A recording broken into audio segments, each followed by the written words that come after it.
Alors, dans cette vidéo, on va implémenter un agent qui va être capable de s'interfacer avec une base de données. Donc, on va créer notre agent, donc notre base agentique sur laquelle on va configurer nos paramètres. Donc, on va mettre le nom, on va mettre SQL Wizard.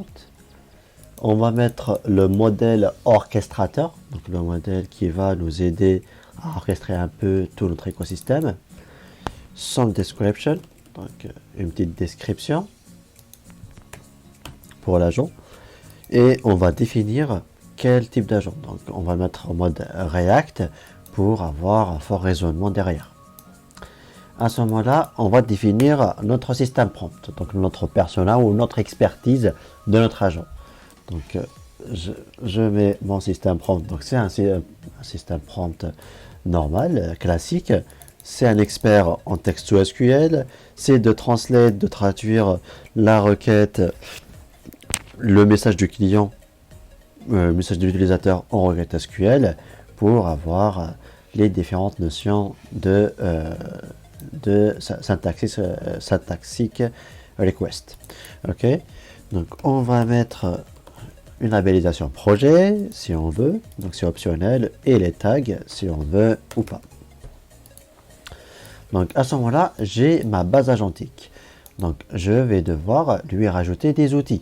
Je vais devoir lui rajouter des pouvoirs pour répondre à ma problématique. Donc vu que on va faire un agent orienté base de données, donc j'aurai besoin de mon outil SQL. Donc je vais mettre mon SQL Query.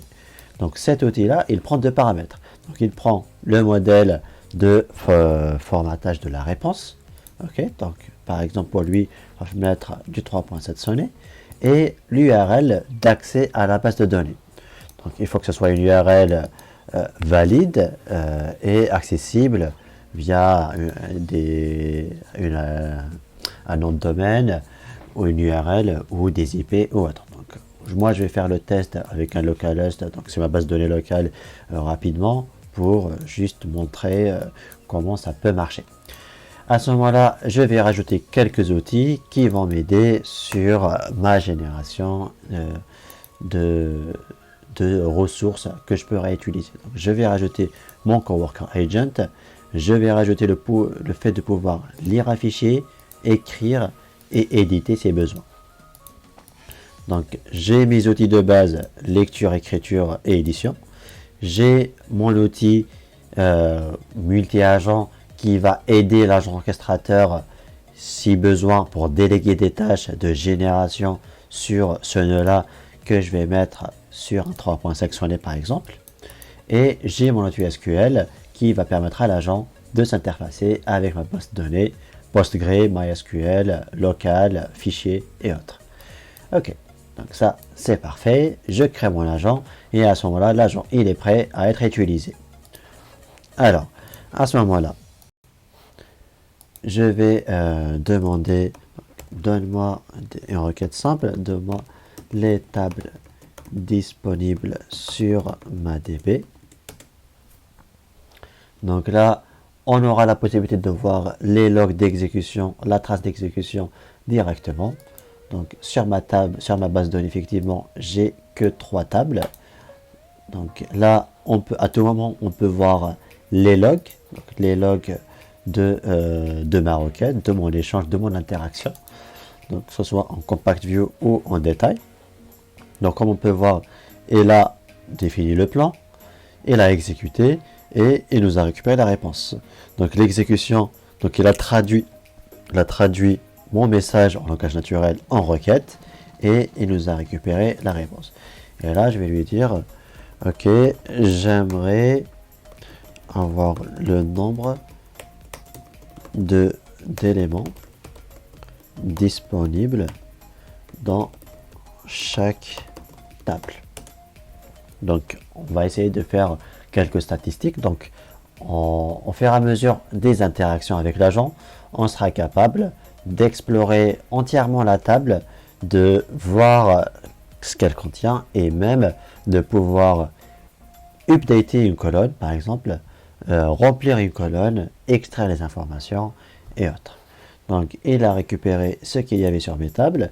Donc, si je regarde les détails de view, donc il a fait le plan. Donc, il a utilisé 3 steps. Donc, une pour récupérer, formater le résultat pour qu'il soit agréable à l'affichage, et il nous affiche le résultat à la fin. Donc, il les a appelés. Donc, j'ai les SQL qu'il a fait appel. Donc, il a fait avec. Donc, il pourra créer des requêtes du simple au complexe pour les explorations. Ok, donc c'est parfait. On va juste faire un petit truc. On va dire, ok, j'aimerais que tu me crées une spec.d d'une migration potentielle de PostgreSQL vers Oracle, on va dire, de ma table. On va faire uniquement pour Dataanalytics. Ok. Donc lui, à ce moment-là, qu'est-ce qu'il va faire? Donc il va récupérer le schéma pour voir quel est le schéma de ma table et utiliser un LLM. Donc il va utiliser le nœud de LLM, l'outil de LLM pour la génération, donc avec le Bedrock sur les 3.5, donc si je ne me trompe pas. Et après, il va écrire ce résultat-là dans mon fichier et je pourrai le réutiliser par la suite. Donc, il me crée toute ma spec. C'est parfait. Donc, comme on peut le voir, il a exécuté 2 steps. Donc, je suis à 2 sur 6. Il a créé ma spec derrière. J'ai ma spec. Donc, toute ma spec qui est là. C'est parfait. Donc, j'ai ma spec. Je l'ai directement et que je peux télécharger pour réutiliser par la suite si besoin sans aucun problème. Donc, et cela, on peut le répéter une fois en différentes itérations jusqu'à jusqu'à explorer toute la base de données, par exemple, faire des analytics sur notre base et faire des migrations si besoin et autres.